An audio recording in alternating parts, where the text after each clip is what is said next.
إن الحمد لله نحمده ونستعينه ونستغفره ونعوذ بالله من شرور أنفسنا ومن سيئات أعمالنا من يهده الله فلا مضل له ومن يضلله فلا هادي له أشهد أن لا إله إلا الله وحده لا شريك له وأشهد أن محمدًا عبده ورسوله أما بعد فإن خير الحديث كتاب الله خير الهدي هدي محمد صلى الله عليه وسلم وشر الأمور محدثاتها وكل محدثة بدعة وكل بدعة ضلالة وكل ضلالة في النار أعوذ بالله من الشيطان الرجيم بسم الله الرحمن الرحيم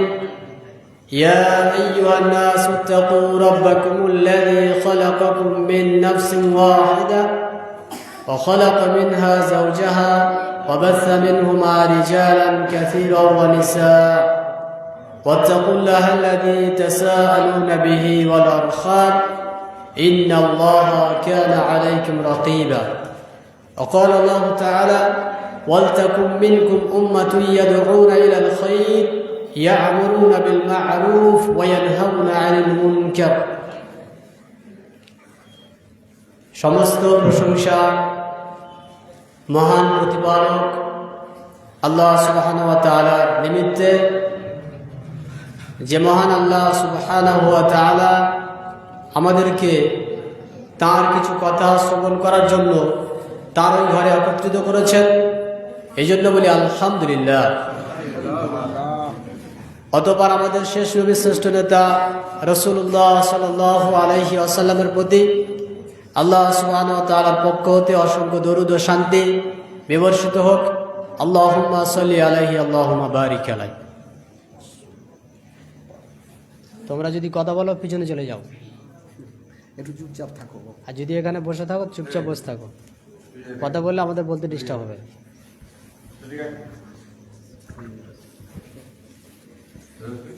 মহান আল্লাহ সুবহানাহু ওয়া তাআলা তিনি আমাদের প্রতি অত্যন্ত দয়া ও অনুগ্রহ পূর্বক অনেক কিছুই দিয়েছেন। আল্লাহ রাব্বুল আলামিনের নিয়ামত যদি আমরা গণনা করি তো আল্লাহর নিয়ামত গণনা করে আমরা শেষ করতে পারবো না। পৃথিবীতে আল্লাহ সুবহানাহু ওয়া তাআলার দেওয়া এমন কিছু নিয়ামত আমাদের কাছে রয়েছে যেগুলো আপনি টাকা দিয়েও পাবেন না।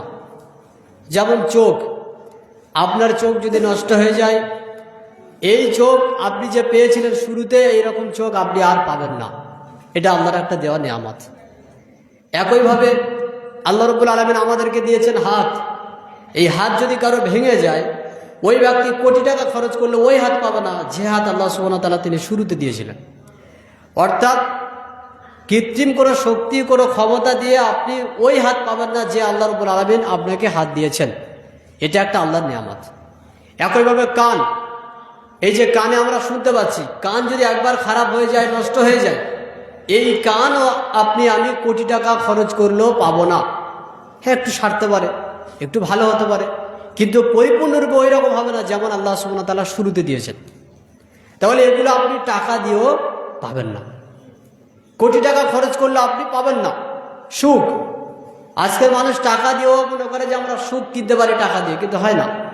পৃথিবীতে আপনি হিসেব করে দেখুন, ইন্টারনেটে দেখুন, পৃথিবীর সবচেয়ে ধনী ব্যক্তি যারা, পৃথিবীর সবচেয়ে ধনী ব্যক্তি যারা, তাদের মধ্যে 10 জন ব্যক্তি এসছেন।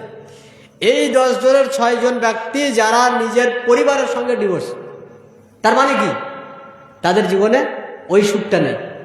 তাহলে টাকা এত থাকার পরেও, বিশ্বের সবচেয়ে ধনী হওয়ার পরেও তারা নিজের পরিবারের সঙ্গে এমন সম্পর্ক। এটা থেকে প্রমাণ হলো যে টাকা দিয়েও আপনি সুখ পেতে পারেন না। এগুলো আল্লাহর দেওয়া নিয়ামত, যে নিয়ামত মানুষ চাইলে কখনো পেতে পারে না। কিন্তু যখন সেই নিয়ামতগুলো আমাদেরকে দেওয়ার জন্যে একটা ভিজিট ধরা হয়, টাকা নেওয়ার জন্য বলা হয়, তখন তার একটা মর্যাদা থাকে, কদর থাকে। প্রত্যেকটা জিনিস আপনি দেখবেন, যখন আপনি তার পিছনে মেহনত করে কষ্ট করে সেটাকে অর্জন করবেন, তার একটা গুরুত্ব আলাদা, তার একটা গুরুত্ব আলাদা। অন্যান্য সব কিছু ছেড়ে দিই, লেখাপড়ার কথাই আমরা ধরি। আজকের জেনারেশনে যারা লেখাপড়া করছে, মাধ্যমিক উচ্চ মাধ্যমিক যারা পড়াশোনা করছে, নিজের বাপের নাম, নিজের মায়ের নাম, নিজের ঠিকানাটা পর্যন্ত ইংরেজিতে লিখতে বললে তারা পারে না। কারণ কি? কারণ মেহনত কমে গেছে। মেহনত কেন কমে গেছে? নাম্বারকে সহজ করে দেওয়া হয়েছে। পাস ফেলের কোনো ব্যাপার নয়। যখন পাস ফেলের ব্যাপার নয় তখন মেহনত নেই, আর মেহনত যখন নেই তখন লেখাপড়ার আর কোনো দাম, কোনো কদর, কোনো মর্যাদা থাকবে না। অথচ পূর্বে আপনি দেখেন, যারা আজ থেকে 20 বছর আগে, 30 বছর আগে, 40 বছর আগে স্কুলে পড়াশোনা করেছে, তারা যখন ক্লাস 3-তে পড়তেন, ক্লাস 2-এ পড়তেন, তখন তাদের সামনে পেপার ধরলে তারা খবরের কাগজ পড়ে দিতে পারত। আর এখন এদেরকে ক্লাসের বই ধরলেও বাংলায় পড়তে পারে না। কারণ কি? সহজ করে দেওয়া হয়েছে। তো মানুষের সামনে যখন কোনো জিনিসকে সহজ করে দেওয়া হয়, তার সেটা কদর আর মর্যাদা থাকে না। তো আল্লাহ রাব্বুল আলামিনের পক্ষ থেকে ঠিক তদ্রূপভাবে আমাদেরকে কিছু আল্লাহ রাব্বুল আলামিন এমন বহু নিয়ামত দিয়েছেন যেগুলো আমরা না চাইতে পেয়েছি, যার কারণে তার মর্যাদা আমাদের কাছে নেই। অথচ পবিত্র কোরআনে আল্লাহ সুবহানাহু ওয়া তাআলা তিনি উল্লেখ করছেন সূরা বনী ইসরাঈলের 36 নম্বর আয়াতে, লা তাকফু মা লাইসা লাকা বিইলম ইন্না সামআ ওয়াল বাসারা ওয়াল ফুয়াদা উলাইকা কুল্লু আনহুম মাসউলা। আল্লাহ রাব্বুল আলামিন তিনি বলছেন, নিশ্চিত তোমরা ওই জিনিসের পিছনে পড়বে না যার জ্ঞান তোমার নেই। লা তাকফু মা লাইসা লাকা বিইলম, যে বিষয়ে জ্ঞান নেই সে বিষয়ের পিছনে পড়ো না।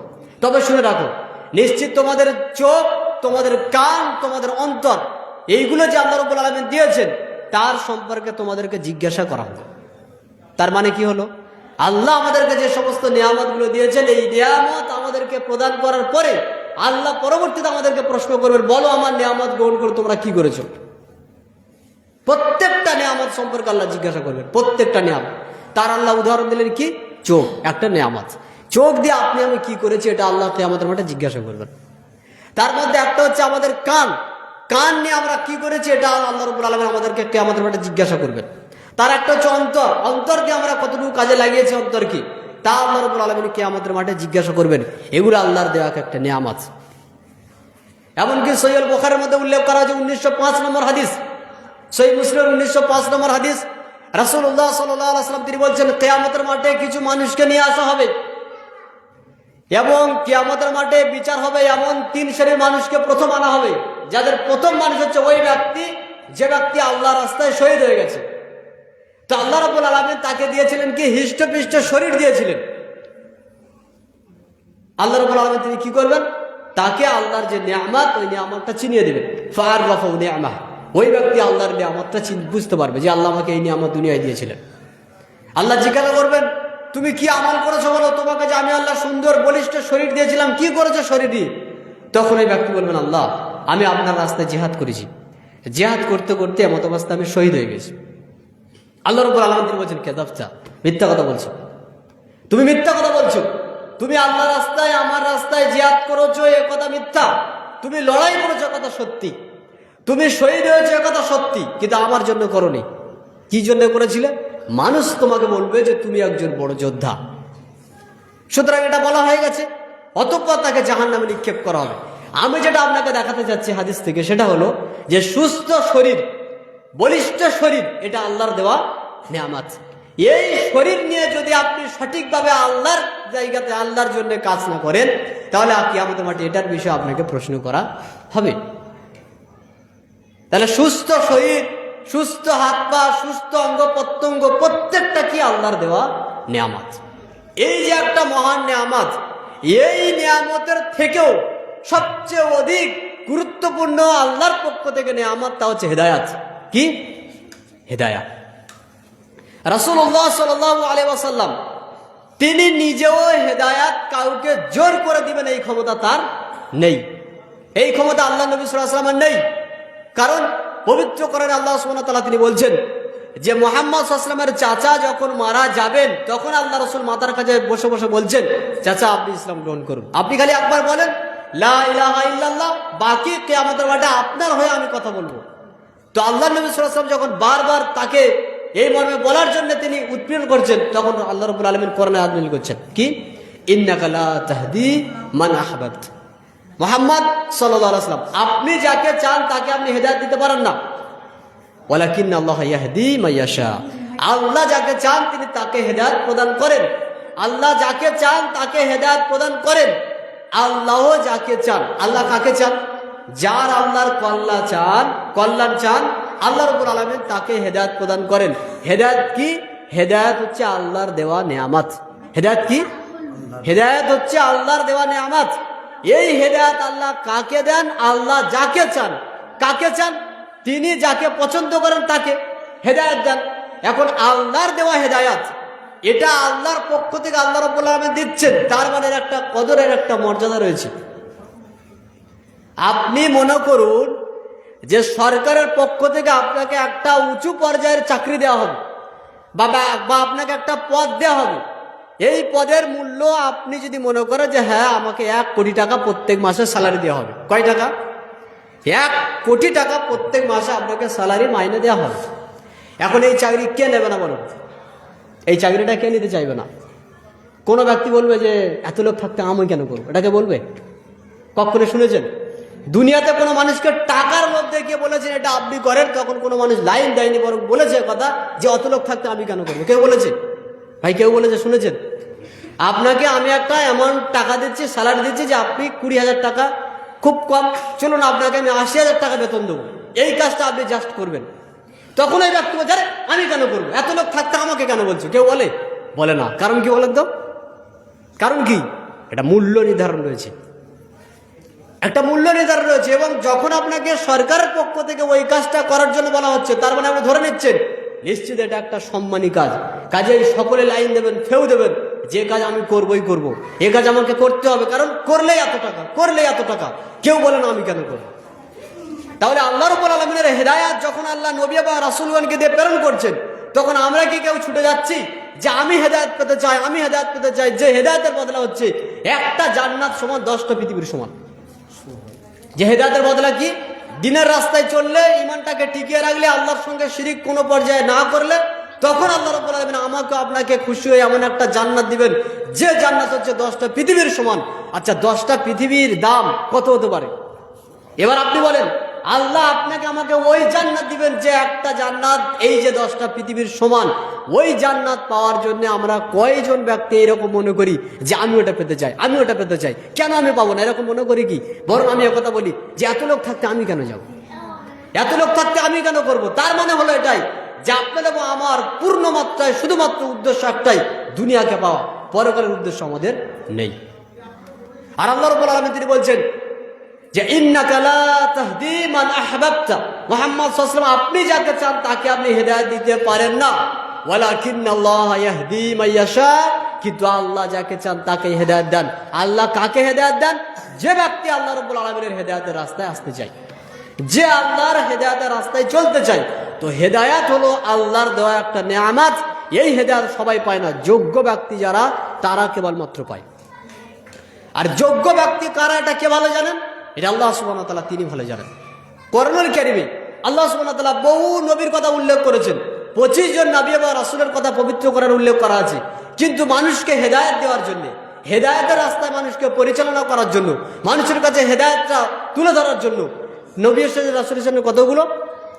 1,24,000। কাজ কি ছিল? কাজ কি ছিল? একটাই কাজ ছিল, শুধুমাত্র মানুষকে হেদায়েতের দিকে ডাকা। এখন যারা সৌভাগ্যবান, যারা হেদায়েত পাওয়ার জন্য ওদিকে ঝুঁকেছে, তারাই হেদায়েত পেয়েছে। বাকি মানুষ হেদায়েত গ্রহণ করার চেষ্টা করেনি, বিদায় তারা হেদায়েত পায়নি। নূহ আলাইহিস সালামের বিষয়ে আল্লাহ সুবহানাহু ওয়া তাআলা পবিত্র কোরআনে উল্লেখ করেছেন সূরা আনকাবুতের 14 নম্বর আয়াতে, ওয়ালাকাদ আরসালনা নূহান ইলা কওমিহি ফালাবিসা ফীহিম আলফা সানা ইল্লা 50 আমান।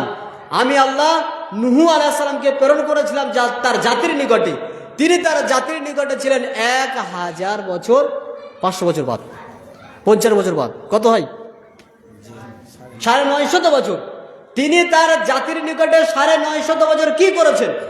কি করেছেন? আচ্ছা আপনি আমি বলি তো, আমরা আমাদের জীবনে টাকা ইনকাম করার জন্য পুরো জীবনে কতটা সময় পাই? 20 বছর থেকে শুরু করে আপনি 40 বছর পর্যন্ত ধরেন, কয় বছর তাহলে হলো? 20 বছর থেকে 40 বছরে কত টাকা ইনকাম করতে পারবেন? এই সময়ের মধ্যে 20 বছরের জন্য পুরো দুনিয়া আপনি একেবারে ফানা ফানা করে দিচ্ছেন, আপনার হাতে কোনো টাইম নেই। নূহ আলাইহিস সালাম তিনি তার জাতির নিকটে কতদিন ছিলেন? 950 বছর। কোথায় 20 বছর? আর কোথায় 950 বছর? তারা যদি চাইতেন দুনিয়াকে পেতে, তারা পেত না। কিন্তু কি করেছেন তিনি? ক্বালা রাব্বি ইন্নী দাআউতু কওমি লাইলা ওয়া নাহারা ফালাম ইয়াজিদহুম দুআই ইল্লা ফিরারা। হে আমার প্রতিপালক, আমি আমার জাতিকে রাত এবং দিন সদা সর্বদা 24 ঘন্টা দাওয়াত দিয়েছি, কিন্তু আমার দাওয়াতের ফলাফল হয়েছে মানুষ দূরে সরে গেছে, মানুষ দাওয়াত গ্রহণ করেনি। এবং আমি আল্লাহ তাদেরকে প্রকাশ্যে দাওয়াত দিয়েছি, আর যখনই আমি তাদেরকে দাওয়াত দিতে গেছি তারা কি করেছে আমার সঙ্গে জানেন? যখনই আমি তাদের কাছে দাওয়াত দিতে গেছি তারা কি করেছে? তারা তাদের আঙুলটাকে নিয়ে নিজের কানের ভিতরে প্রবেশ করিয়ে দিয়েছে যাতে নূর দাওয়াত আমাদের কাছে না আসে, আর নিজেদের কাপড়টা দিয়ে নিজেদেরকে ঢেকে নিয়েছে যাতে নূহ আমাদেরকে চিনতে না পারে। আমরা যখন কাপড় তুলে মাথার উপরে দেবো তখন নূহ লজ্জায় পালাবে, আমাদের কাছে আর আসবে না। কত জাতি নিকৃষ্ট জাতি, কত খারাপ জাতি।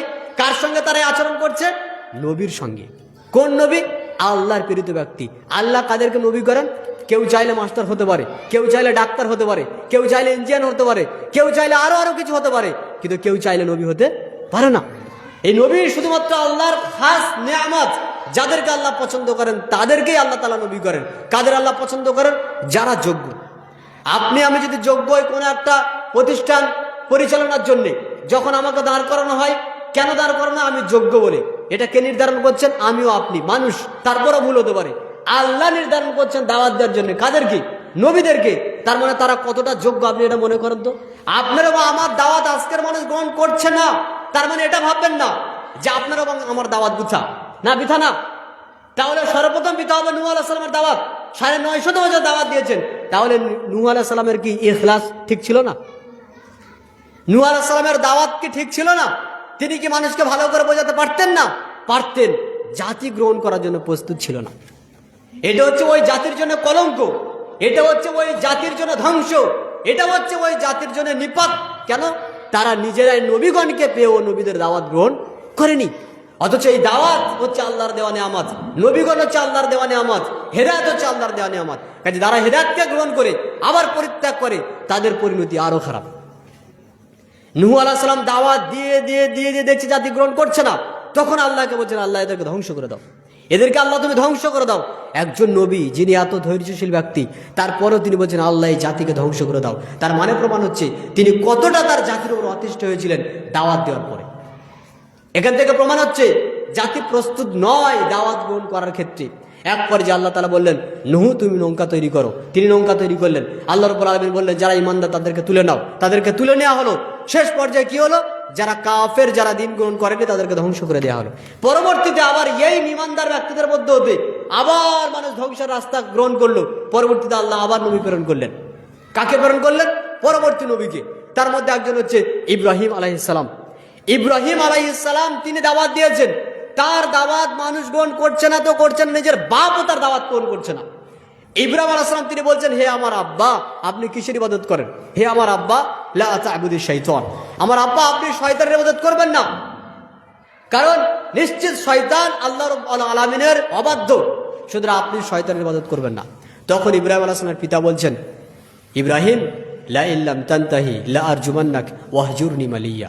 যদি তুমি এই দাওয়াত বলা বন্ধ না করো, পরবর্তীতে তুমি যদি আবার এই কথা আমাকে বলো, তোমাকে পাথর মেরে হত্যা করবো। কে বলছেন? ইব্রাহিম আলাইহিস সালামের আব্বা ইব্রাহিম আলাইহিস সালামকে বলছেন যে, ইব্রাহিম, তুই যদি আবার আমাকে কথা বলিস যে আব্বা তুমি কার ইবাদত করো, তুমি মূর্তি পূজা করো না, শয়তানের ইবাদত করো না, তোকে তাহলে পাথর মেরে হত্যা করবো। আচ্ছা বলেন তো, ইব্রাহিম আলাইহিস সালামের পরিস্থিতি ভালো ছিল না খারাপ ছিল? ভালো ছিল না খারাপ ছিল? খুব ভালো ছিল না? বাইরে সৌদি আরব থেকে ইমাম আনা হতো, তারা বক্তৃতা দিত, তারপরে বেশ বড় বড় ইমানদার লোকেরা মসজিদে ভরে থাকতো, তারপরে উনি শুধুমাত্র গিয়ে সালাত আদায় করতে, এরকম পজিশন ছিল না? প্রত্যেক নবীর আপনি জীবনে দেখবেন তারা প্রতিকূল পরিবেশে দাঁড়িয়ে দিনের উপরে টিকে ছিলেন। অনুকূল পরিবেশ ছিল না, অনুকূল পরিবেশ ছিল না, তাই আল্লাহ নবী প্রেরণ করেছেন। অনুকূল পরিবেশ নেই বলে আল্লাহ নবী প্রেরণ করে। যদি অনুকূল পরিবেশ হতো তো আল্লাহ নবী প্রেরণ করতেন না। পরিবেশ ছিল প্রতিকূল, তার মানে এমন একটা পজিশন, এমন একটা অবস্থান যেখানে দাওয়াত দিলে মানুষ দাওয়াত গ্রহণ করবে না। তারপরে নবীগণকে আল্লাহ প্রেরণ করেছে, যাও বলে আসো। কিয়ামতের মাঠে যারা বলতে না পারে যে আমাদের কাছে কোনো দাওয়াত আসেনি, কিয়ামতের মাঠে এরা যেন বলতে না পারে যে আমাদেরকে কেউ কোনো আল্লাহর কথা শোনায়নি, এটা যেন তাদের কোনো অপশন, তাদের কোনো জায়গা, কোনো রাস্তা না থাকে। ইব্রাহিম আলাইহিস সালাম তিনি দাওয়াত দিচ্ছেন। এক ঘটনাতে এসে সহিহুল বুখারীর মধ্যে 2217 নম্বর হাদিস। ইব্রাহিম আলাইহিস সালাম তিনি একদা সারা আলাইহিস সালামকে নিয়ে চলেছেন কোথায়? একটা জায়গাতে, মিশরে। সেখানে একজন বাদশার সঙ্গে সাক্ষাৎ। বাদশাহ সারার সঙ্গে মন্দ কর্মের জন্য আহ্বান করলো। যখন মন্দ কর্মের জন্য আহ্বান করার আগে ইব্রাহিমকে জিজ্ঞাসা করল, ইব্রাহিম তোমার সঙ্গে ওই সুন্দরী নারীটা কে? তখন ইব্রাহিম আলাইহিস সালাম বলেছিলেন, ও আমার বোন হয়। ইব্রাহিম আলাইহিস সালাম কি বলছেন? আমার বোন হয়। বলে সারাকে গিয়ে কি বললেন? ওয়াল্লাহি, সারা তুমি শুনে রাখো, আল্লাহর কসম করে বলছি, ইন আলাল আরদি মুমিনুন গায়রি ওয়া গায়রুক, এই জমিনের উপরে, মিশরের মাটির উপরে তুমি আর আমি ছাড়া মুমিন কেউ নেই। পরিবেশ কেমন ছিল? কি মনে হয় পরিবেশ কেমন ছিল? ওই জায়গাতে ইব্রাহিম বলছেন, তুমি আর আমি, স্বামী এবং স্ত্রী ছাড়া আর মুসলিম আর মুমিন কেউ নেই, সকলে কাফের, সকলে মুশরিক। ওই পরিবেশে দাঁড়িয়ে ইব্রাহিম কার দাওয়াত দিচ্ছেন? আল্লাহর দাওয়াত দিচ্ছেন। পরিবেশ অনুকূল নাকি প্রতিকূল? পরিবেশ অনুকূল নাকি প্রতিকূল? প্রতিকূল পরিবেশ, অনুকূল নয়। এই প্রতিকূল পরিবেশের কারণে ইব্রাহিমের মর্যাদা আল্লাহ রাব্বুল আলামিন এত দিয়েছেন। দিনের উপরে দাঁড়িয়ে থাকতে হবে। প্রত্যেকটা যুগে প্রতিকূল পরিবেশ আসবে যখন, থাকবে যখন, তখন দিনের উপরে আপনি যে টিকে থাকবেন তার মর্যাদা অনেক বেশি, অনুকূল পরিবেশের চাইতে অনেক মর্যাদা বেশি। মুসা আলাইহিস সালাম তিনি যখন দাওয়াত দিচ্ছেন, তিনি দেখছেন যে পুরো মিশরটাই রয়েছে ফেরাউনের হাতে, আর তিনি ফেরাউনের কাছে গিয়ে দাওয়াত দিচ্ছেন। আল্লাহ বলছেন, ইব্রাহিম, মুসা তুমি যাও, ইযহাব ইলা ফিরাউন ইন্নাহু তাগা, ফেরাউনের কাছে যাও, নিশ্চিত সে একজন জালেম শাসক, নিশ্চিত সে একজন সীমালঙ্ঘনকারী শাসক, তাকে গিয়ে বলো আমার দাওয়াত দাও, আমার দাওয়াত দাও। অথচ ইব্রাহিম যখন মুসা আলাইহিস সালাম তিনি দাওয়াত দিতে গেলেন ফেরাউনের নিকটে, তখন ফেরাউনের লোকজন হাসাহাসি করছে, আরে আবার কার দাওয়াত দিচ্ছে? আল্লাহ আবার কি? ফেরাউন ছাড়া আমাদের আল্লাহকে রয়েছে।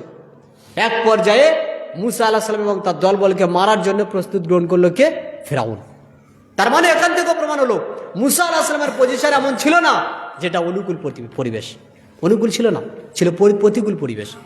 একইভাবে আমরা যদি দেখি ঈসা আলাইহিস সালামের ঘটনা, ঈসা আলাইহিস সালাম যখন দাওয়াত দিচ্ছেন, ঈসা আলাইহিস সালামের পিছনে যারা লেগেছে তারা হচ্ছে আলেম উলামা। কোন উলামা? যারা হচ্ছে ইহুদিদের আলেম, ইহুদি আলেমরা, তারা ঈসার পিছনে লেগেছে। ঈসা যে দাওয়াত দিচ্ছেন, ঈসা আলাইহিস সালাম যে দাওয়াতি কর্ম করছেন, এগুলো সব আমাদের নীতির বাইরে, সুতরাং তোমরা ঈসাকে মারার চেষ্টা করো, ঈসাকে এলাকা থেকে তাড়ানোর চেষ্টা করো। তারা এক পর্যায়ে সিদ্ধান্ত নিলেন ঈসা আলাইহিস সালামকে হত্যা করবে। কাকে হত্যা করবে? ঈসাকে। ঈসা আলাইহিস সালাম তিনি কি করলেন? তিনি পালিয়ে গেলেন, আল্লাহকে বললেন, আল্লাহ আমাকে রক্ষা করো। আল্লাহ রাব্বুল আলামিন তিনি তুলে নিলেন। আজও পর্যন্ত ঈসা আলাইহিস সালাম তিনি রয়েছেন উপরে। কে তুলে নিয়েছেন? আল্লাহ তুলে নিয়েছেন। তিনি উঠে গেলেন কেন? পরিবেশ তার জন্য এমন কঠিন ছিল যে আল্লাহ তিনি তাকে তুলে নিয়েছেন, তার হেফাজতে তিনি রেখেছেন। এটা ছিল ঈসা আলাইহিস সালামের যুগের ঘটনা, তার জীবনের ঘটনা। তাকে আল্লাহ রাব্বুল আলামিন কেন তুলে নিয়েছেন? তার প্রতিকূল পরিবেশ কেন সৃষ্টি হয়েছে? শুধুমাত্র আল্লাহর রাস্তায় দাওয়াত দেওয়ার জন্য, হেদায়েতের রাস্তায় মানুষকে ডাকার জন্য। কাজে আপনি হেদায়েতের দাওয়াত দিবেন আর মানুষ আপনাকে বিরিয়ানি খাওয়াবে, এটা আজকের যুগে সম্ভব। নবীদের যুগে এরকম ছিল না যে দাওয়াত দেওয়ার পর আপনাকে বিরিয়ানি খাওয়ানো হবে, মিষ্টি খাওয়ানো হবে, চা খাওয়ানো হবে, বিস্কুট খাওয়ানো হবে। আর আপনি আমি মনে করছি যে যায় না, ওই পরিবেশ যখন আসবে তখন আমরা দিনের উপরে থাকবো। তা নয়তো আমরা দিনের উপরে থাকতে পারছি না, কারণ আমাদের পরিবেশ আমাদের কুলায় না। কোন নবীর বেলায় কুলিয়েছিল যে আপনার বেলায় কুলাবে? কোন নবীর সময় কুলিয়েছিল? স্বয়ং মুহাম্মদ সাল্লাল্লাহু আলাইহি ওয়াসাল্লাম, তিনি পৃথিবীর সবচেয়ে শ্রেষ্ঠ মানুষ, পৃথিবীর সবচেয়ে সম্মানী মানুষ, পৃথিবীর সবচেয়ে আদর্শিত মানুষ। সেই মানুষটা যখন দাওয়াত দিতে গেলেন, নিজের চাচা আবু লাহাব নবী সাল্লাল্লাহু আলাইহি ওয়াসাল্লামকে মারার জন্য দাঁড়ালেন। তখন আল্লাহ রাব্বুল আলামিন পবিত্র কোরআনে আয়াত অবতীর্ণ করলেন, তাব্বাত ইয়াদা আবি লাহাবিন ওয়া তাব। আল্লাহ আয়াত অবতীর্ণ করছেন, আবু লাহাবের দুইটা হাত ধ্বংস হয়ে যাক, ও নিজে ধ্বংস হয়ে যাক। কারণ কি? হেদায়েতের দাওয়াত, কালেমা তাওহীদের দাওয়াত রাসূলুল্লাহ সাল্লাল্লাহু আলাইহি ওয়াসাল্লাম দেওয়ার কারণে তাকে মারতে উঠেছে। শুধু এ পর্যন্ত নয়, মুহাম্মদ সাল্লাল্লাহু আলাইহি ওয়াসাল্লামের পরিবেশ, মক্কার পরিবেশ এমন তৈরি করা হয়েছিল।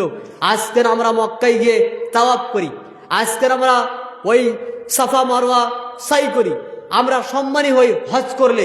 তখনকার দিনে রাসূল সাল্লাল্লাহু আলাইহি ওয়াসাল্লামের যুগে ওই মক্কায় দাঁড়িয়ে কোনো ব্যক্তি 2 রাকাত সালাত আদায় করবে, এরকম পজিশন, এরকম অবস্থান ছিল না। ওই জায়গায় দাঁড়িয়ে কোনো ব্যক্তি লা ইলাহা ইল্লাল্লাহ এই বাক্য বলবে, এরকম বুকের পাটা কারুর ছিল না। বললেই তাকে হত্যা করা হবে। কত সাহাবীদের ঘটনা পড়া আছে, মক্কার ঘটনা, যারা ইসলামের দাওয়াত দেওয়ার জন্য, যারা দিনের রাস্তায় টিকে থাকার জন্য রক্ত দিয়েছে, দিনের রাস্তায় টিকে থাকার জন্য। আপনাকে আমাকে কেউ 5 ওয়াক্ত নামাজ পড়ার জন্য মারে? গুলি ধরেছে, যদি তুই মসজিদে যাস তাহলে তোর কপাল খুলি উড়ে যাবে। বলেছে কেউ বলেছে? যদি তুই মসজিদে যাস সালাত আদায় করতে, ফজরে যদি তুই আবার উঠেছিস খালি, তুই দেখবি তোর কি অবস্থা করি। কেউ বলেছে ভাই? তাহলে কেন আসে না মসজিদে? কে ঠিকিয়ে যাবে নাকি এরকম অবস্থান করতে হবে যে মসজিদে বিরিয়ানি রান্না করে রাখতে হবে, আপনি এলে আপনাকে বিরিয়ানি দেওয়া হবে, এরকম অবস্থান তবে নামাজ পড়বেন নাকি? আজকের মসজিদের অবস্থা এমন হয়ে গেছে, যদি বিরিয়ানির ব্যবস্থা থাকে তাহলে মসজিদে আসবে, বিরিয়ানির ব্যবস্থা নেই, সিন্নির ব্যবস্থা নেই, খাওয়া দাওয়ার ব্যবস্থা নেই, মুসল্লিও মসজিদে নেই। আমি অবাক হয়ে যাই, এই কয়েক মাস আগে আমার বর্ধমান জেলা থেকে শুরু করে আর পশ্চিমবঙ্গের বিভিন্ন জেলা থেকে মাথায় করে ইট নিয়ে যাচ্ছে 40 কিলোমিটার রাস্তা অতিক্রম করে। কি করবে? বাবরি মসজিদ তৈরি করবে। খবর নিয়ে দেখছি পেশাবে পানি নাই না জীবনে। কি করব? বাবরি মসজিদ তৈরি করবে। কেন বলুন তো? লোকের কাছে নাম হবে, অথচ নিজের মসজিদের ইমামের 3 বছরের মাইনে নেই, ও তৈরি করে বাবরি মসজিদ মাথায় করে ইট নিয়ে গেছে। কি এগুলো? আবেগ। আবেগ দিয়ে দিন চলে না, আবেগ দিয়ে দিন চলে না। এক তো প্রতিকূল পরিবেশ থেকে দিনের উপর অটল থাকতে হবে, দ্বিতীয় নম্বর দিন এটাকে গ্রহণ করেছি যখন, এটা ছাড়া আমি আর কোনো রাস্তায় সরবো না, মরলে মারা যাব তাও ভালো, এই দিন আমি ছাড়বো না। এইরকম গতি যদি আপনার থাকে তাহলে হেদায়েতের উপরে টিকে থাকতে পারবেন। সামান্য 30,000 টাকা দামের চাকরি করার জন্য আপনি কত প্রচেষ্টা করছেন, সেই ক্লাস 1 থেকে শুরু করে বাপ আর মা এত আপনাকে গাইড করে, 3-4টে আপনার টিউশনের শিক্ষক রেখেছে, আবার এদিক আবার সেদিক, আবার আপনি গিয়ে মিশনে পড়ছেন, এখানে পড়ছেন, সেখানে পড়ছেন, হোস্টেলে থাকছেন, তারপরে এক পর্যায়ে গিয়ে 25 বছর 26 বছর এসে চাকরিটা পেলেন। কয় হাজার টাকা মাইনে? 30,000 টাকা মাইনে। কত প্রচেষ্টা! আচ্ছা, এটা বেশি মূল্যবান নাকি আল্লাহর হেদায়েতটা বেশি মূল্যবান? এটাকে ধরে রাখার জন্য আপনি কয়দিন প্রচেষ্টা করেছেন যে না আমার দ্বারা এরকম করা যাবে না, জীবন চলে যায় যাক, হেদায়েত নষ্ট হয়ে যাবে, ইমান নষ্ট হয়ে যাবে, এইরকম রাস্তায় আমি যাবো না। এরকম নিজের মধ্যে দৃঢ়তা আছে? এইরকম দৃঢ়তা যতদিন না থাকবে দিনের উপরে থাকতে পারবেন না, দিনের উপরে থাকতে পারবেন না। আল্লাহ রাব্বুল আলামিন তিনি পবিত্র কোরআনে মুহাম্মদ সাল্লাল্লাহু আলাইহি ওয়াসাল্লামের প্রশংসা করছেন, সাথে সাথে আল্লাহ রাব্বুল আলামিন মুহাম্মদ সাল্লাল্লাহু আলাইহি ওয়াসাল্লামের সঙ্গে তার বন্ধুর প্রশংসা করছেন। কে বন্ধু? আবু বকর রাদিয়াল্লাহু আনহু। আবু বকরের কথা আল্লাহ রসুলের সঙ্গে কেন এলো? এই জন্য এলো, আবু বকর রাদিয়াল্লাহু আনহু রাসূল সাল্লাল্লাহু আলাইহি ওয়াসাল্লামের সাথে ছিলেন ওই শুরু থেকেই, যখন থেকে আল্লাহ রসুলের উপর অকথ্য অত্যাচার চলেছে তখন সাথে ছিল কে? আবু বকর। মুহাম্মদ সাল্লাল্লাহু আলাইহি ওয়াসাল্লাম যখন ইন্তেকাল করছেন তখন ওই আল্লাহ নবী সাল্লাল্লাহু আলাইহি ওয়াসাল্লামের জীবনের শুরু থেকে, নবুয়তের জীবনের শুরু থেকে শেষ পর্যন্ত 23 বছরের মধ্যে আবু বকর কোনো সময় এমন হয়নি যে 2 নাম্বার থেকে চলে গেছে 1 নাম্বার থেকে, তারপর বছরে 4 নাম্বার চলে গেছে 1 নাম্বার থেকে, এরকম কোনোদিন হয়নি। আবু বকর 1 নম্বরে ছিলেন তো 1 নম্বর আছেন। কারণ কি? প্রতিকূল হোক আর অনুকূল পরিবেশ যেমনই হোক, আবু বকর থাকবেন মুহাম্মদ সাল্লাল্লাহু আলাইহি ওয়াসাল্লামের সঙ্গে। এটা ছিলেন আবু বকরের হেদায়েত, এটাই ছিল আবু বকরের ইমাম, এটাই ছিল আবু বকরের আল্লাহ রাব্বুল আলামিনের দিন গ্রহণ করার জজবা, শক্তি, ক্ষমতা, যেটা আমাদের দিনের পর দিন হারিয়ে যায়, ঘন্টায় ঘন্টায় হারিয়ে যায়। কারণ দুনিয়ার প্রতি মহাব্বত, দুনিয়ার প্রতি লোভ, দুনিয়ার প্রতি সময়, এত সময় দুনিয়ার প্রতি আমরা ব্যয় করছি। এই দুনিয়ার প্রতি সময় আপনি যত দিবেন আপনার মধ্যে হতে আস্তে আস্তে ইমান কমবে, এটা স্বাভাবিক। কোন ইমানদার ব্যক্তি দুনিয়ার প্রতি মহাব্বত রাখবে আর আল্লাহর সঙ্গে মহাব্বত রাখবে, দুটো একসঙ্গে অসম্ভব। পরকালের মহাব্বত আর দুনিয়ার মহাব্বত একসাথে হতে পারে না, এটা অসম্ভব। রাসূলুল্লাহ সাল্লাল্লাহু আলাইহি ওয়াসাল্লাম তিনি তার মক্কা জীবন, মদিনায় জীবন, আল্লাহ রাব্বুল আলামিনের দ্বীনের দাওয়াত দেওয়ার কারণে তার উপরে যে পরিমাণে, যে পর্যায়ে, যেমন অবস্থাতে অত্যাচার নির্যাতন তাকে সহ্য করতে হয়েছে, এটা আমরা অনেক শুনেছি। আজ আমরা ওটা আলোচনা করতে যাচ্ছি না, শুধুমাত্র বলতে যাচ্ছি যে আল্লাহর দেওয়া হেদায়েত একটা অত্যন্ত বড় নেয়ামত। এই নেয়ামতকে ধরে রাখার জন্য আপনাকে আমাকে দৃঢ় থাকতে হবে, নইলে আপনি আমি হেদায়েতের রাস্তায় টিকে থাকতে পারবো না। এই মর্মে আপনাকে আমি একটা ঘটনা শোনাই, সেই মুসলিমের মধ্যে উল্লেখ করা হয়েছে 3005 নম্বর হাদিস। ঘটনাটা হলো এমন, রাসূলুল্লাহ সাল্লাল্লাহু আলাইহি ওয়াসাল্লাম তিনি সাহাবায়ে কেরামকে বলছেন, তোমাদের পূর্ববর্তী জাতি ছিল একটা এমন অবস্থাতে, কোন এক এলাকাতে একজন বাদশা ছিলেন, সেই বাদশার নিকটে ছিল একজন জাদুকর। ওই জাদুকরের নিকটে সবসময় মানুষ যেত জাদু শিক্ষার জন্য, এবং জাদুকরকে রাখা হয়েছে খাস করে ওই বাদশার আনুগত্যের উপরে। যখন জাদুকরের বয়স হয়ে গেল তখন সেই জাদুকর বাদশাকে বললেন যে আপনি এক কাজ করেন, আমার তো বয়স হয়ে গেছে, আপনি একটা ছেলে ঠিক করেন, যে ছেলেকে আমি আমার জাদু শিক্ষা দিয়ে আমি বিদায় হয়ে যাব, কারণ আমার পরবর্তীতে জাদু শিক্ষা দেওয়ার জন্য কেউ আর থাকবে না। একজন ছেলেকে নির্ধারণ করা হলো। ওই ছেলে জাদু শিক্ষার জন্য যখন ওই ব্যক্তির কাছে আসছেন, জাদুকরের কাছে আসছেন, আসার মধ্যে ওর বাড়ি থেকে জাদুকর কাছে আসবেন। এর মধ্যবর্তী জায়গাতে একজন ব্যক্তি থাকেন, যে ব্যক্তি হচ্ছে একজন আলেম, যাকে বলা হয় রাহিব। ওই রাহিবের সঙ্গে সাক্ষাৎ হয়, প্রতিমধ্যে রাহিবের সঙ্গে তার মাঝে মাঝে কথা হয়। রাহিবের থেকে কিছু জ্ঞান অর্জন করেন। জ্ঞান অর্জন করার পরে দেখছেন যে এটা হচ্ছে এমন একটা সুঠাম দৃঢ় রাস্তা, যেটা আল্লাহ রাব্বুল আলামিনের দিকে মানুষকে নিয়ে যায়, যেটা সঠিক রাস্তার দিকে মানুষকে নিয়ে যায়। ওই বাচ্চা আস্তে আস্তে আস্তে আস্তে ওই জাদু শিক্ষার দিকে দুর্বল হলো, আর ওই রাহিবের কাছ থেকে ইলম অর্জন করায় পুক্ত হলো। এক পর্যায়ে তার মধ্যে সন্দেহ তৈরি হলো, কে সঠিক, জাদুকর সঠিক নাকি আমাকে যে রাহিব শিক্ষা দিচ্ছেন ইনি সঠিক। একদিন সে রাস্তা থেকে যাচ্ছে, যেতে যেতে একটা বড় জন্তু তার সামনে পড়লো। লোকজনের রাস্তা আটকে গেল, মানুষ পারাপার হতে পারছে না। তখন ওই বাচ্চা তখন বলছে যে আজকের আমার পরীক্ষার দিন, দেখি আমি। আল্লাহকে বলছেন, আল্লাহ যদি ওই রাহিব সত্যবাদী হয়ে থাকে আর যদি জাদুকর মিথ্যাবাদী হয়ে থাকে, জাদুকরের থেকে যদি রাহিব হকের পথে টিকে থাকে, তাহলে তুমি এই জন্তুটাকে মেরে ফেলে দাও। তুমি কি করলে? বাচ্চা ছেলে কি করলো? একটা ঢিল নিয়ে একটা পাথর নিয়ে ছুঁড়ে দিল ওই জন্তুর দিকে। যখনই ছুঁড়ে দিল তখন জন্তুটা মারা গেল। কার ক্ষমতায় মারা গেল? বাচ্চা কিন্তু ছুড়লো মাত্র, মারা গেল আল্লাহর হুকুমে, সত্যতা প্রমাণ করার জন্য। তখনই বুঝে নিল যে আমি যে রাস্তায় টিকে আছি এটাই আসল রাস্তা। পরবর্তীতে এই কথা কানে গেল ওই রাহিবের কানে। রাহিব তখন বলল, শোনো, তুমি যে রাস্তাটা গ্রহণ করেছো, এরপরে থেকে তোমার নিকটে বড় বড় পরীক্ষা আসবে। কি আসবে? পরীক্ষা আসবে। হেদায়েতের রাস্তার উপরে টিকে থাকার জন্য পরীক্ষা আসবে আল্লাহর পক্ষ থেকে। যার যেমন ঈমান আল্লাহ তাকে তেমন পরীক্ষা করেন, যার যেমন ঈমান আল্লাহ তাকে সেই পর্যায়ে পরীক্ষা করে দেখেন যে টিকে থাকতে পারি কিনা। তো ওকে বলা হলো যে তোমাকে পরীক্ষা করা হবে। তার পরবর্তীতে তার কাছে এমন একটা ক্ষমতা এলো যে রুগীদেরকে সে রোগ আরোগ্য করতে পারে। তারপরে কোনো ব্যক্তি যদি কানা হয় তাকে চোখ দান করতে পারে, কুষ্ঠ রোগ হলে তার রোগ সারিয়ে দিতে পারে। এভাবে করে আল্লাহর পক্ষ থেকে খাস কিছু নেয়ামত তাকে দেওয়া হলো। এমন ক্ষমতা কথা যখন এলাকায় ছড়িয়ে পড়লো, তখন মানুষজন তার নিকটে আসতে থাকে আসতে থাকে আসতে থাকে। এমন অবস্থায় বাদশার নিকটে একজন ব্যক্তি ছিল, যে ব্যক্তির এ রোগ ছিল, অন্ধ ওই ব্যক্তি। বাচ্চার কাছে বলছে, তোমাকে আমি কিছু উপঢৌকন দিব, কিছু হাদিয়া প্রদান করব, তুমি আমার চোখটাকে ভালো করে দাও।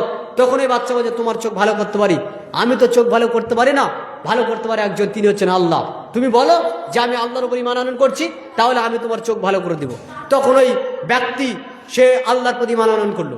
যখন আল্লাহর প্রতি ঈমান আনয়ন করলো, করার পরে তার চোখটা ভালো করে দেওয়া হলো আল্লাহর পক্ষ থেকে। এরপরে রাজার কাছে যখন ওই ব্যক্তি গেলেন, রাজা জিজ্ঞাসা করলো, তুমি তো কানা ছিলে, অন্ধ ছিলে, তোমার চোখ ফিরলো কি করে? তখনও বলছে, আমার চোখ ভালো করে দিয়েছে আমার রব।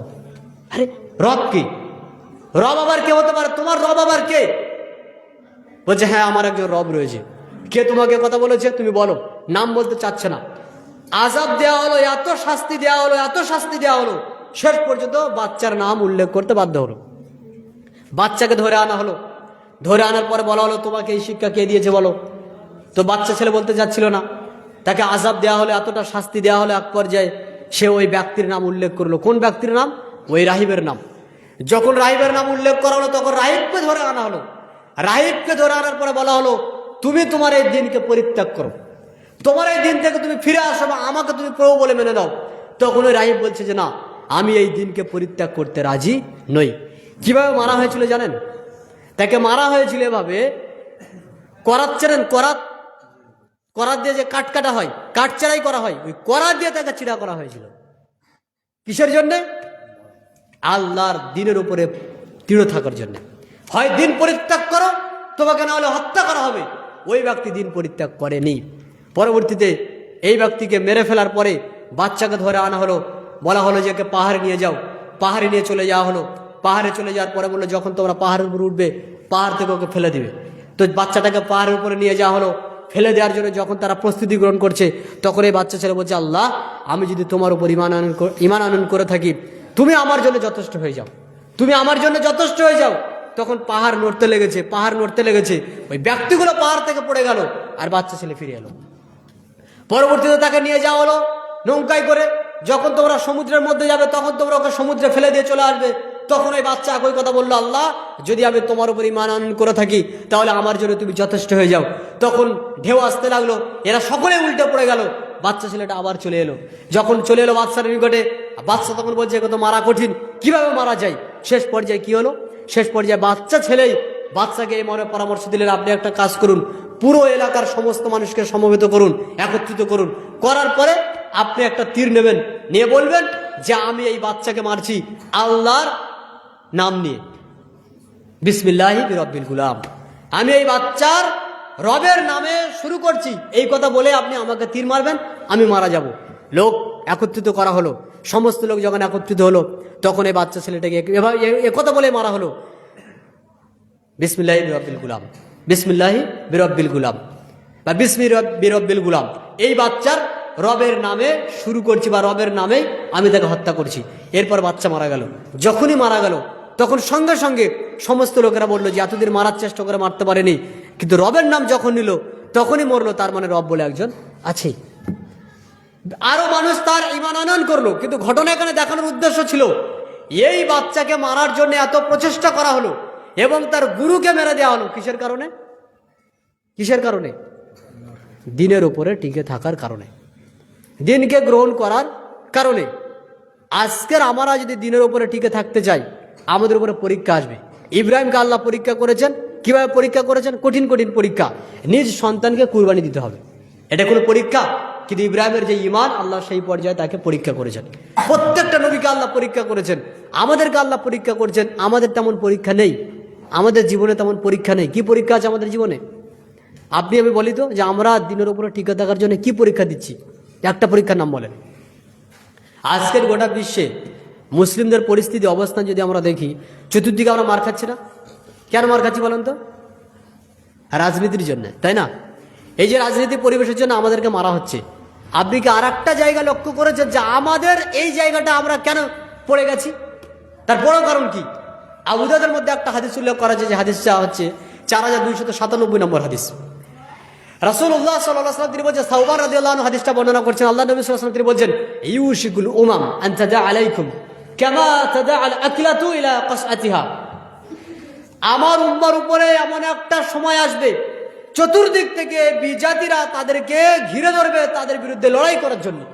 যেমন ভাবে ক্ষুধার্ত ব্যক্তিরা খাদ্যের দিকে হেমিলে পড়ে খাদ্য গ্রহণের জন্য, তেমন আমার উম্মার উপরে পরবর্তী সময়ে বিজাতিরা ঘিরে ধরবে তাদেরকে মারার জন্য, তাদেরকে মারার জন্য। তখন এক সাহাবী বলছেন, ওয়ামিন নাহানু কিল্লাতিন ইয়াউমাইদিন। আল্লাহ নবী সাল্লাল্লাহু আলাইহি ওয়াসাল্লাম, সেই দিন কি আমাদের সংখ্যা অনেক কম থাকবে? কম থাকার জন্য কি আমাদেরকে মানুষ মারতে আসবে? একথা সাহাবীরা কেন বলছেন? তারা নিজেরাই পৃথিবী জয় করেছেন, লড়াই করে তাওহীদ প্রতিষ্ঠিত করেছেন। এই তাওহীদ প্রতিষ্ঠিত করে তারাই ছিলেন পৃথিবীর শীর্ষে। আজকের গোটা বিশ্বের অমুসলিমরা তাদেরকে মারতে আসবে, পর্যায়টা এমন হবে কেন? সংখ্যা কি কম হবে? তখন নবী করিম সাল্লাল্লাহু আলাইহি ওয়াসাল্লাম তিনি বলছেন, বাল আনতুম ইয়াউমাইদিন কাসীর। আরে তোমরা সেই দিন অনেক সংখ্যায় বেশি, তোমরা অনেক বেশি হবে। ওয়ালাকিন্নাকুম গুসাউন কাগুসাইস সাইল। কিন্তু সেই দিন তোমরা হবে আবর্জনার মতো, আবর্জনা।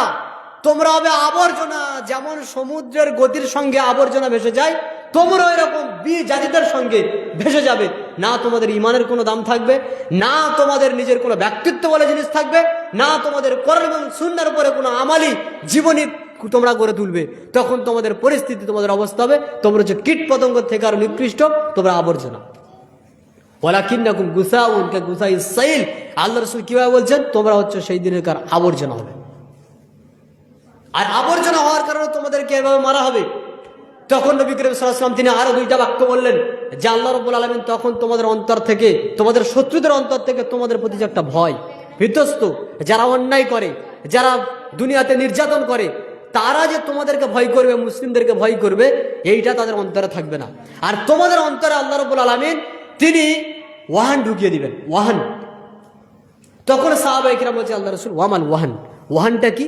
রাসূল সাল্লাল্লাহু আলাইহি ওয়াসাল্লাম বলেন, হুব্বুদ দুনিয়া ওয়া কারাহিয়াতুল মাউত। দুনিয়ার প্রতি মহাব্বত আর মৃত্যুকে অপছন্দ করা, দুনিয়ার প্রতি মহাব্বত আর মৃত্যুকে অপছন্দ করা। আজকের গোটা বিশ্বের সমস্ত মুসলিমদেরকে আপনি দেখেন, তাদের খালি জীবনে একটা উদ্দেশ্য, টাকা ইনকাম করব, টাকা ইনকাম করব, দুনিয়া ইনকাম করব, আর জীবনে কিছুই চায় না। মরণের কথা শুনলেই তাদের রাগ হয়। আপনি মেম্বারে দাঁড়িয়ে শুধু খালি একবার জিকরুল মাউত বক্তব্য দেন, সবাই ঘুমোবে, ভাল লাগছে না। আরে জিকরুল মাউত কি শুনবো? মরে তো যাবো একদিন, কি হবে, কবে মারা যাব কবে কবরে যাব, তারপর তুলবে আবার প্রশ্ন করবে আজকের এর কোনো ব্যাপার হলো, ওসব বাদ দাও। এখন বলো সামনে কি আছে, ইলেকশন কোথায় গেলে টাকা পয়সা ইনকাম হবে সেইগুলো বলো। তাহলে এদের জীবনে কেন এরকম অবনতি আসবে না আপনি বলেন, কেন আসবে না? এগুলো আমাদের নিজেদের উপার্জিত ফলাফল। এই জন্য আমাদের চেষ্টা করতে হবে দিন ইসলামের উপরে টিকে থাকার জন্যে, হেদায়েতের উপরে টিকে থাকার জন্য আপনাকে আমাকে প্রচেষ্টা করতে হবে। আর দুইটা হাদিস বলবো, আমি বক্তব্য শেষ করে দেবো। দুইটা হাদিস বলবো। তার একটা হাদিস হচ্ছে, আপনি আপনার ইমানকে টিকিয়ে রাখার জন্যে, আপনি দিনের উপরে প্রতিষ্ঠিত থাকার জন্যে আপনাকে দুইটা কাজ করতে হবে। যদি না করেন তাহলে আপনার জীবনে ইমানের কোনো প্রভাব, দিনের কোনো প্রভাব থাকবে না। এক, মসজিদের সঙ্গে আপনাকে সম্পর্ক রাখতে হবে। মসজিদ ভিত্তিক মসজিদের সঙ্গে যদি আপনার সম্পর্ক কানেকশন না থাকে, কানেক্টিং না থাকে, তাহলে আপনি মনে করুন যে আপনার জীবনে ইসলামের কোনো মহাব্বত, কোনো ভালোবাসা আর ইমানের কোনো লেভেলে আপনি নেই। মসজিদের সঙ্গে সম্পর্ক এক নেই। দ্বিতীয় নম্বর, 5 ওয়াক্ত সালাত যদি আপনি আপনার জীবনে কায়েম প্রতিষ্ঠিত না রাখেন, তাহলে আপনি কোনো ইমানের লেভেলে আছেন বলে মনে হবে না। আপনি ইমানের কোনো লেভেলে আছেন বলে মনে হবে না। 5 ওয়াক্ত সালাত যদি আপনি আদায় না করেন আর মসজিদের সঙ্গে যদি আপনি সম্পর্ক না রাখেন, আপনি গুমরা, আপনি পথভ্রষ্ট, এটা নিশ্চিত আপনি জেনে রাখেন। নাম দিয়ে আপনি জান্নাত পাবেন না। নির্দিষ্ট কোনো দলে গিয়ে আপনি জান্নাত পাবেন না। নির্দিষ্ট কোনো দলের নাম নিয়ে মানুষের কাছে নাম কামিয়ে হেদায়েতের রাস্তায় প্রতিষ্ঠিত আছেন, এটা প্রমাণিত হবে না 5 ওয়াক্ত সালাত যদি আপনার জীবনে প্রতিষ্ঠিত না থাকে। 5 ওয়াক্ত সালাত আপনাকে জীবনে প্রতিষ্ঠিত করতে হবে। আপনি বলছেন সময় নেই। আপনার যদি সময় না থাকে, আমি তাহলে আপনাকে বলবো, আপনি টয়লেটে গিয়ে কি পানি ব্যবহার করার টাইম পান? যদি বলেন হ্যাঁ, তাহলে বলবো আপনাকে নামাজ পড়তে হবে, কারণ সময় আছে হাতে। যদি আপনি ওই পর্যায়ে পৌঁছান যে আপনি টয়লেটে গেছেন কিন্তু পানি ব্যবহার করার মতো আপনার হাতে টাইম নেই, তার মানে আপনার হাতে নামাজ পড়ার কোনো সময় নেই। টয়লেটে যাওয়ার আপনার টাইম আছে, 5 মিনিট 10 মিনিট টয়লেটে গিয়ে বসে থাকবার সময় আছে? না, সময় নেই। তাহলে বলো আপনার হাতে কোনো টাইম নেই, কোনো সময় নেই আপনার হাতে, তাহলে আপনাকে নামাজ পড়তে হয় না। আপনি বলছেন আমার হাতে সময় নেই, আপনি কি বাজার করতে যান, স্ত্রী নিকটে কি টাইম দেন? হ্যাঁ দেন, তাহলে নামাজে কোনো টাইম নেই। তার মানে আপনার কোনো জায়গায় গলদ রয়েছে। শরীর অসুস্থ, কতটা অসুস্থ? আপনি যদি এতটুকু অসুস্থ হন যে আপনার হাতে 5 টাকা দিলে আপনি মনে করছেন 100 টাকার নোট, আপনার হাতে 10 টাকা দিলে মনে করেন এটা 1000 টাকার নোট, তাহলে আপনাকে আর নামাজ পড়তে হবে না। আপনি অসুস্থ, আপনাকে নামাজ পড়তে হবে না। যদি আপনি 10 টাকার নোটকে 10 টাকার নোট বলে মনে করতে পারেন, যদি আপনি 100 টাকার নোটকে 100 টাকার নোট বলে মনে করেন, তাহলে নামাজ আপনাকে পড়তেই হবে, কোনো ছাড় নেই, কোনো ছাড় নেই। রাসূলুল্লাহ সাল্লাল্লাহু আলাইহি ওয়াসাল্লাম তিনি বলছেন, 1117 নম্বর হাদিস, সহিহ বুখারী, সল্লি কায়িমান, দাঁড়িয়ে দাঁড়িয়ে সালাত আদায় করো। ফাইল্লাম তাস্তাতি, যদি দাঁড়িয়ে দাঁড়িয়ে সালাত আদায় করতে না পারো, তাহলে কি করবে? ফাকাইদান, তাহলে বসে বসে সালাত আদায় করো। ফাইল্লাম তাস্তাতি, যদি বসে বসে সালাত আদায় না করতে পারো, ফাআলা জামবিন, তাহলে শুয়ে শুয়ে আর হয়ে যেভাবে রয়েছে ওইভাবে সালাত আদায় করো। এবার আপনি বলেন তো আপনার অসুস্থতার পর্যায় কোথায় আছে যে আপনি শুয়ে শুয়ে হাত পা নাড়াতে পারবেন না? হাত পা নাড়াতে না পারলেও চুপচাপ শুয়ে শুয়ে নামাজ পড়তে পারবেন না, এমন কি রোগ আছে? এমন রোগের থেকে বড় রোগ আর নেই। এরপরে যদি বলেন যে আপনি আরো অসুস্থ, তাহলে আপনি আর জমিনের উপরে নেই, এখন নিচে আছেন। কোথায় আছেন? আর উপরে নেই, নিচে আছেন, মানে কবরে সেজে গেছেন, আর উপরে আপনি নেই। উপরে থাকলে আর আপনার যদি পজিশন এমন হয়, আপনাকে নামাজ আদায় করতে হবে। এই জন্য আমি বলবো আমার দিনী ভাইদেরকে, দিনের উপরে টিকে থাকতে গেলে, হেদায়েতের উপরে টিকে থাকতে গেলে প্রতিকূল পরিবেশ আসবে, এটা কোনো ব্যাপার নয়, কিন্তু আপনাকে আমাকে দিনের উপরে টিকে থাকতে হবে। দুটো অপশন আপনার সামনে দিয়ে গেলাম। 5 ওয়াক্ত সালাত আদায় করতে হবে, মসজিদের সঙ্গে সম্পর্ক রাখতে হবে, দিনে 5 বার 4 বার 3 বার, আর যাই হোক আপনাকে সময় পেলে আপনাকে মসজিদে আসতেই হবে। অন্যথায় আপনার হেদায়েত কখন উড়ে যাবে, আপনার ইমান কখন চলে যাবে, বেঈমান অবস্থায় মারা যাবেন, নিজেই বুঝতে পারবেন না। আর যারা দিন গ্রহণ করে মুরতাদ হয়ে মারা যায়, তাদের পরিণতি যা অবস্থা, এটা কোরআন এবং সুন্নাহ অনুযায়ী আমরা দেখছি, অবস্থা একদম ভালো না। এই জন্য আমরা বলবো হেদায়েত আল্লাহর নিয়ামত, হেদায়েত কেউ পায় না, যারা পায় তারাই একমাত্র সৌভাগ্যবান। এই জন্য হেদায়েতকে ধরে রাখতে শিখুন, মসজিদের সঙ্গে সম্পর্ক রাখতে শিখুন এবং 5 ওয়াক্ত সালাত আদায় করার চেষ্টা করুন। আল্লাহ সুবহানাহু ওয়া তাআলা আমাদেরকে যতটুকু শুনিয়েছেন তদ অনুযায়ী আমল করার সুমতি প্রদান করুন। আল্লাহুম্মা আমিন। আসসালামু আলাইকুম ওয়া রাহমাতুল্লাহি ওয়া বারাকাতুহু।